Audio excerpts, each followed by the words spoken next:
এলাকা সাবধানে চলাচল করুন। এবং সাবধান লিখে এখানে কিন্তু পথচারী বা গাড়ি চালক যারা রয়েছেন তাদেরকে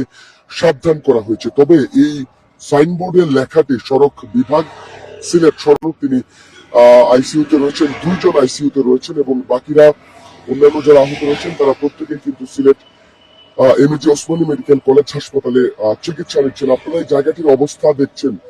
আসলে কতটুকু ভয়াবহ চিত্র ছিল এখানে। সকালেই কিন্তু এখান থেকে গাড়ি সরিয়ে নিয়েছে বা আমরা দেখেছি ক্রেন দিয়ে সেই গাড়িগুলো এখান থেকে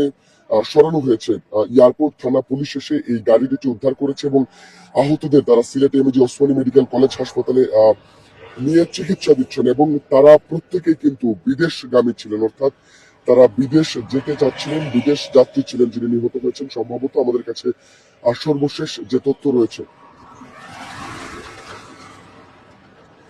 এবং এখান থেকে তাদেরকে উদ্ধার করে নিয়ে Sylhet MAG Osmani medical college হাসপাতালে চিকিৎসা দেওয়া হচ্ছে এবং এই সড়ক দুর্ঘটনায় কিন্তু আমরা দেখেছি তারা ঘটনাস্থলে একজন নিহত হয়েছেন এবং অপর আরো পাঁচজন এখানে গুরুতর আহত হয়েছেন। ট্রাক ড্রাইভার যিনি ছিলেন তিনিও আহত হয়েছেন এবং প্রাইভেট কারটিতে যারা অবস্থান করছেন তারা প্রত্যেকেই কিন্তু গুরুতর আহত হয়েছেন এবং একজন ঘটনাস্থলে তিনি মৃত্যুবরণ করেছেন। তাকে যখনই Sylhet MAG Osmani medical college হাসপাতালে নিয়ে যাওয়ার পর তাকে কিন্তু কর্তব্যরত চিকিৎসক মৃত ঘোষণা করেন এবং তিনি এক বুক স্বপ্ন নিয়ে এই সড়কটি দিয়ে যারাই চলাচল করেন তারা কিন্তু বেশিরভাগ আমরা দেখি যেমনটা বিদেশ যাত্রী বা তারা বিমান যুগে দেশের অন্যত্র তারা যাতায়াত করেন, এই ধরনের যাত্রী কিন্তু এখানে বেশি দেখি। তাছাড়াও আরো একটি যে আমরা দেখতে পাই, অর্থাৎ যারা শৌখিন আছেন গাড়ি চালাতে